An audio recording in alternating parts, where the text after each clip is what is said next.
Right no Telangana భవన్లో మాజీ మంత్రి కేటీఆర్ మాట్లాడుతున్నారు. లైవ్ లో చూద్దాం. మంచి ఆరోగ్యంతో తెలంగాణను నడిపిస్తూ ముందుకు సాగాలని మనస్ఫూర్తిగా ఆకాంక్షిస్తూ ఈరోజు చాలామంది చాలా మాట్లాడుతూ ఉండొచ్చు. కానీ కేసీఆర్ గారు 2001వ సంవత్సరంలో గులాబీ జెండా ఎగిరేసిన నాడు పరిస్థితి ఏందో ఒక్కసారి మననం చేసుకుంటే మనందరికీ కూడా ఆనాడు ఆయనకున్న ప్రతికూల శక్తులు ఆయనను ఆ రోజు ఆపడానికి, తెలంగాణ రాకుండా చేయడానికి చేసిన ప్రయత్నాలు ఒక్కసారి తలుచుకుంటే ఏ సందర్భంలో ఎలాంటి సాహసం మన నాయకుడు చేసిండో మనకు ఒకసారి గుర్తు తెచ్చుకోవాల్సిన బాధ్యత మన మీద ఉంది. ఆ రోజు 2001లో కేంద్రంలో ఎన్డీఏ, దానికి సపోర్ట్ చేస్తూ చంద్రబాబు నాయుడు గారు, అట్లే ఇంకోవైపు 100 సంవత్సరాల పైచిలుకు చరిత్ర కలిగిన కాంగ్రెస్ పార్టీ, కేంద్రంలో బీజేపీ, రాష్ట్రంలో టీడీపీ, మరొక వైపు 100 సంవత్సరాల చరిత్ర కలిగిన కాంగ్రెస్, 3 బలమైన రాజకీయ శక్తులను ఢీకొనాలంటే చాలా సాహసం కావాలి. ఒక రకంగా చెప్పాలంటే సాహసం కాదు, దుస్సాహసం. మీడియా పవర్ లేదు, మనీ పవర్ లేదు, మజిల్ పవర్ లేదు, కుల బలం లేదు, ధన బలం లేదు, ఉన్నదల్లా ఒకటే తెలంగాణ జాతికి న్యాయం చేయాలనే సంకల్పం. ఆ తెలంగాణ నినాదంలో ఉన్న న్యాయం, ధర్మం, ఇది మాత్రమే కేసీఆర్ గారిని మొండి ధైర్యంతో, ఉక్కు సంకల్పంతో ముందుకు నడిపించినాయి. ఇక సరే, తర్వాత జరిగింది చరిత్ర. పెద్దలు హరీష్ రావు గారు చెప్పారు, శ్రీనివాస్ యాదవ్ గారు చెప్పారు. 14 ఏళ్ల ఉద్యమ ప్రస్థానం మీకు తెలుసు, కేసీఆర్ గారి త్యాగం మీకు తెలుసు, కేసీఆర్ గారి పోరాటం తెలుసు, కేసీఆర్ గారి నాయకత్వంలో ప్రజలు ఉద్యమించి తెలంగాణ సాధించుకున్న తీరు కూడా మీకు తెలుసు. తదనంతరం 10 ఏళ్ళు అద్భుతంగా రాష్ట్రాన్ని, ఆనాడు మాకు ఒకసారి ఒక సందర్భంలో అరుణ్ జైట్లీ గారు చెప్పినారు, ఢిల్లీలో జనరల్గా నాయకులు అయితే బెస్ట్ యాజిటేటర్స్ ఉంటారు లేదా మంచి అడ్మినిస్ట్రేటర్స్ ఉంటారు, కానీ మీరు అదృష్టవంతులయ్యా, బెస్ట్ అడ్మినిస్ట్రేటరు కేసీఆరే, బెస్ట్ అజిటేటరు కూడా కేసీఆరే, అది మీ అదృష్టం అని వారు చెప్పారు. అట్లా 10 ఏళ్ళు అద్భుతంగా రాష్ట్రాన్ని నడిపిన నాయకుడు కేసీఆర్, దేశానికి దిక్సూచిగా తెలంగాణను నిలిపిన నాయకుడు కేసీఆర్. కానీ ఈ మధ్యన మరి మనం ప్రతిపక్షంలోకి వచ్చిన తర్వాత కొంతమంది మాట్లాడుతూ ఉన్నారు, ఇష్టం వచ్చినట్టుగా మన నాయకుడిని తూలనాడుతూ ఉన్నారు, ఇష్టం వచ్చినట్టుగా వ్యాఖ్యానాలు చేస్తూ ఉన్నారు. జాతి మీద, జాతి గౌరవం మీద ఎవరు పడితే వాళ్ళు మాట్లాడుతూ ఉన్నారు. నేను వారికి అందరికీ ఒకటే చెప్తా ఉన్నా, తెలంగాణ మట్టితో మమేకమైన వాడికి, తెలంగాణ మట్టితో మమేకమైన వాడికి, ఉద్యమాల ఉగ్గుపాలు తాగిన వాడికి, ఆత్మగౌరవ పోరాటంలో కలిసి అడుగు నడిచిన వాళ్ళకి మాత్రమే జాతి అంటే ఏంటో తెలుస్తుంది, జాతి గౌరవం అంటే ఏంటో తెలుస్తుంది. సకల జనులు స్వరాష్ట్ర సమరంలో తెగించి కొట్లాడుతున్నప్పుడు, ప్రాణాలకు తెగించి మన నాయకుడు నిరాహార దీక్ష చేస్తున్నప్పుడు, సమైక్యాంధ్రవాదుల సంచులు మోసే సన్నాసులకు జాతి తెలియదు, నీతి తెలియదు, గుర్తుపెట్టుకో. లాఠీ దెబ్బలు తిన్నోళ్లకు, జైళ్లకు పోయినోళ్లకు, తుపాకులకు ఎదురుబడి నిలబడ్డోళ్లకు జాతి అంటే, జాతి అస్తిత్వం అంటే ఏంటో తెలుసు.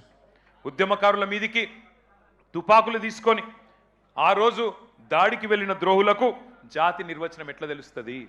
రక్తంలో పౌరుషం ఉంటే, డిఎన్ఏలో ఉద్యమం ఉంటే, ఆత్మాభిమానం అనేది ఎక్కడన్నా నీ శరీరంలో ఉంటే నీకు జాతి అంటే ఏందో, జాతి చరిత్ర అంటే ఏందో తెలుస్తుంది.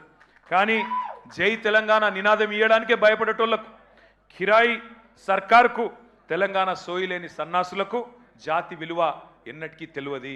అడుగుతున్నారు కొంతమంది, ఏ జాతికి నువ్వు జాతి పిత, ఏ జాతి అని మాట్లాడుతున్నారు. వాడికి నేను చెప్తా ఉన్నా, ఏ జాతి అని అవాకులు చెవాకులు పేలుతున్న అల్పుడికి, అల్పులకు చెప్తా ఉన్నా, రాజ్యతంత్రం నడిపిన రాణి రుద్రమ్మ జాతి మాది. జల్ జంగల్ జమీన్, జల్ జంగల్ జమీన్ అని కొట్లాడిన కొమురం భీముడి జాతి మాది. అస్తిత్వం కోసం అమరులైన సమ్మక్క సారలమ్మల జాతి మాది. కోటల మీద జెండా ఎగిరేసిన బహుజన వీరుడు సర్వాయి పాపన్న జాతి మాది. భూస్వాముల దోపిడీ మీద పోరాడిన దొడ్డి కొమురయ్య జాతి మాది. బరిలో బందూకు బట్టి దేశ్ముఖులను తరిమి కొట్టిన వీరనారి సాకలి ఐలమ్మ జాతి మాది. సామాజిక విప్లవకారుడు భాగ్యరెడ్డి వర్మ జాతి మాది. సిపాయిల తిరుగుబాటు బావుటా ఎగరవేసిన తుర్రేబాజ్ ఖాన్ జాతి మాది. ప్రాంతం వాడు మోసం చేస్తే ప్రాంతంలోనే ఉప్పు పాతర వేస్తామన్న కాలోజీ జాతి మాది. నా తెలంగాణ కోటి రతనాల వీణ అని చెప్పిన దాశరథి జాతి మాది. 1952లో గైర్ ముల్కీ గో బ్యాక్ అని నెత్తుటి త్యాగాలు చేసిన విద్యార్థి అమరవీరుల జాతి మాది. 69లో కర్కశ కాంగ్రెస్కు వ్యతిరేకంగా పోరాటం చేసి 300 మంది 69 మంది అసువులు బాసిన యువ కిషోరాల జాతి మాది. మలిదశ ఉద్యమంలో ఢిల్లీ మెడలు వంచిన తెలంగాణ జాతి మాది. అనువనువున ఆత్మగౌరవం తొనికిసలాడే జాతి మాది. నీతి ఉన్న రీతి ఉన్న తెలంగాణ జాతి మాది. నీకేం తెలుస్తుంది అని చెప్పి వాడిని అంటా ఉన్నా. ఒకటి మాత్రం పక్క, ఢిల్లీకి సలాం కొట్టి బతికే సామంతులం మేం కాదు. నిటారుగా నిలబడ్డ వెన్నుముక ఉన్న తెలంగాణ భూమి పుత్రులం ఆ జాతి మాది. సామంతుల జాతి కాదు, స్వతంత్రుల జాతి మాది. బానిసకొక జాతి కాదు, గిరిగీసి కొట్లాడే తెగో ఉన్న కేసీఆర్ జాతి మాది. ఢిల్లీకి ఇస్తే ఎగిరే కీలుబొమ్మల జాతి కాదు మాది. అధిష్టానం ఆడిస్తే ఆడే తోలుబొమ్మల జాతి కాదు మాది. తెగువ ఉన్న పౌరుషం ఉన్న భూమి పుత్రుల జాతి మాది. పరాయి వాళ్ళ పంచన చేరి కిరాయి బతికే జాతి కాదు మాది. సోయి ఉన్న సొంత శక్తి ఉన్న జాతి మాది. ఏ జాతి నీది, ఏ జాతికి జాతి పిత అని అడిగిన సన్నాసికి ఇవన్నీ చెప్తా ఉన్నా. అయినా ఒకటి మాత్రం పక్క, రెండే జాతులున్నాయి తెలంగాణలో. ఒకటి తెలంగాణ వాదుల జాతి, రెండవది తెలంగాణ ద్రోహుల జాతి. మాది ఫైటర్ల జాతి, మీది ట్రైటర్ల జాతి.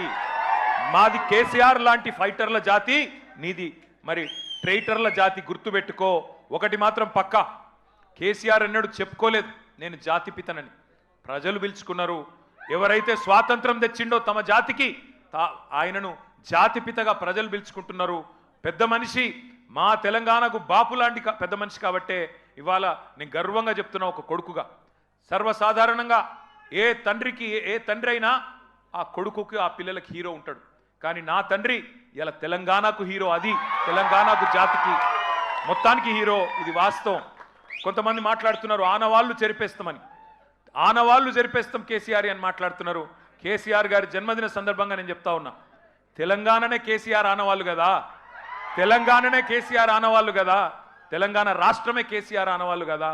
దాన్ని ఎట్లా జరిపేస్తావురా సన్నాసి? నువ్వు మమ్మల్ని ఎన్ని తిట్టినా, ఎన్ని బూతులు మాట్లాడినా ఒకటి మాత్రం వాస్తవం, ఆయన ఒక శిఖరం నువ్వు ఒక శునకం. ఆయన ఒక శిఖరం నువ్వు ఒక శునకం. నీ స్థాయి గదే, నీ బతుకు గదే. అందుకే నీకంటే ఇవాళ తెలంగాణలోని పుట్టిన ప్రతి బిడ్డకు తెలుసు. తెలంగాణలో ఇవాళ మరి ఆత్మగౌరవంతో తమ యాసలో తమ భాషతో బ్రహ్మాండంగా తమ వనరులు సద్వినియోగం చేసుకుంటూ ముందుకు పోయే ఒక అవకాశాన్ని, స్వేచ్ఛా వాయువులు పీల్చుకునే అవకాశాన్ని ఇచ్చిన మహానాయకుడి జన్మదినం సందర్భంగా మరి ఈరోజు బ్రహ్మాండంగా రాష్ట్ర వ్యాప్తంగా సంబురాలు చేస్తున్న మా తమ్ముళ్లకు, మా చెల్లెళ్లకు, మా అక్కలకు, మా అన్నలకు అందరికీ వినయపూర్వకంగా ధన్యవాదాలు తెలియజేస్తూ మరి మనందరి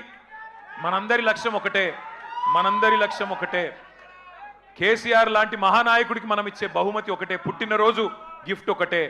ఐకమత్యంగా కొట్లాడదాం, ఐకమత్యంగా కలిసి కట్టుగా కదం దొక్కుదాం.